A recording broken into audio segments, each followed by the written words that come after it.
आप मोदी जी के हनुमान हैं, आपको वो केंद्र में लेकर आ गए। अभी का नहीं कह रहा हूं, लेकिन कभी आपको मौका मिले तो आप बिहार के मुख्यमंत्री बनना चाहेंगे? मुख्यमंत्री का मुझे पता नहीं, but yes, given a choice eventually I would want to go back to Bihar. और कहीं ना कहीं ये मेरे जहन में है कि 2030 का मैं विधानसभा का मैं चुनाव में लड़ूंगा। मेरा राजनीति में आने का कारण ही बिहार रहा है। मैं जिस सोच के साथ आगे बढ़ रहा हूं, बिहार फर्स्ट, बिहारी फर्स्ट की वो सोच रही है। Eventually I know that I need to go back to my state. I think सबसे ज्यादा मेरे प्रदेश को मेरी जरूरत है। और इवेंचुअली मुझे लगता है कि मैं बहुत समय तक केंद्र की राजनीति में नहीं, contrary to what my father used to think, वो हमेशा से बहुत क्लियर थे कि उनको केंद्र की राजनीति में रहना है। 2005 में जब वो मौका मिला भी तो उन्होंने उसको स्वीकार नहीं किया। वो केंद्र में रहना चाहते थे, बट मेरी प्राथमिकता राज्य है। आपके पिताजी मौसम वैज्ञानिक भी कहे जाते थे। वो राजनीति में किधर हवा बह रही है देख लेते थे। आपको सिखा के गए हैं? उन्हीं का खून मेरी रगों में है। उन्हीं के संस्कार है मुझ में। पापा ये कहते थे कि मछली के बच्चे को तैरना नहीं सिखाया जाता, तो मुझे लगता है कि नहीं, जरूरत है, वो सब मेरी रगों में, मेरे संस्कारों में आ ही गया। मौसम विज्ञान को समझ पाता हूँ थोड़ा बहुत। प्रशांत किशोर का मौसम कैसा लग रहा है वहां पे? कुछ हाँ, पहले टेक ऑफ करने दें, उसके बाद मौसम का पता चलेगा कि फ्लाइट टर्बुलेंस से गुजरती है या उनकी कहीं पे सेफ लैंडिंग होती है जहां पे वो चाहते हैं। हैविंग सेड दैट, मेरे बहुत अच्छे मित्र हैं प्रशांत जी। इलेक्टोरल पॉलिटिक्स में उनको बहुत ज्यादा हम लोगों ने देखा नहीं है। चुनावी राजनीति में उनका बहुत ज्यादा सक्रियता अभी तक नहीं रही। उपचुनाव में उन्होंने भाग लिया था, प्रदर्शन बहुत अच्छा नहीं रहा, बट मुझे लगता है विधानसभा के चुनाव काफी हद तक वो क्लैरिटी देंगे। पर सुशांत भाई, हैविंग सेड इट ऑल, मैं बहुत पॉलिटिकली करेक्ट नहीं होना चाहता, बट मैं किसी दूसरे पे, विरोधी हैं, विपक्षी हैं, तो आप ध्यान देते ही देते हैं जितना देने की जरूरत है, but otherwise I focus more on my self.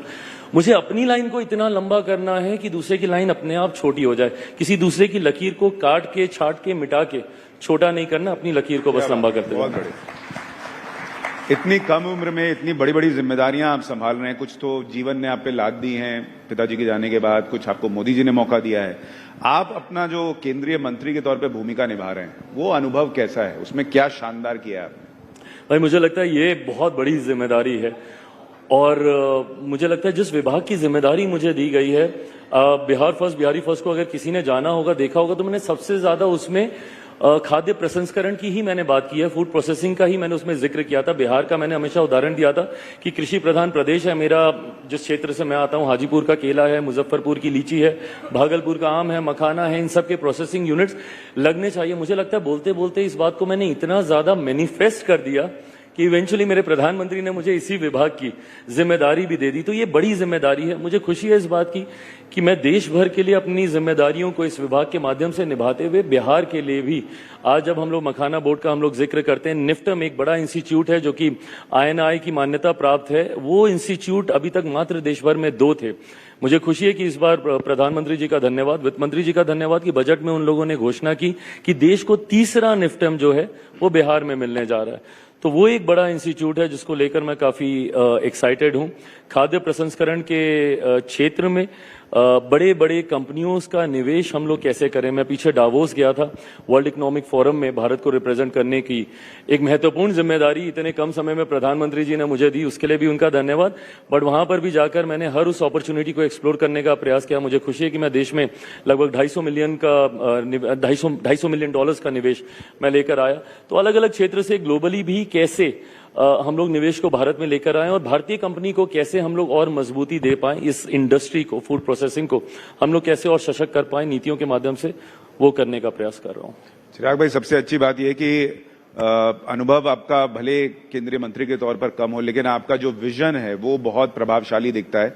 और स्पेशली जो आपने कहा कि मैं बिहार वापस जाना चाहता हूं एक वक्त पर, ये बहुत जरूरी है, क्योंकि हम बिहारी कई बार बाहर आ जाते हैं, फिर लगता है यार अब कहाँ ही जा पाएंगे, क्या होगा।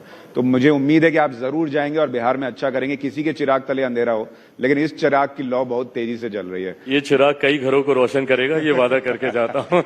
बहुत बहुत धन्यवाद हमारे साथ जुड़ने के लिए। Thank you. जोरदार तालियां Chirag Paswan. Thank you, thank you. Thank you very much, Shri Chirag Paswan and Sushant, for such an engaging conversation.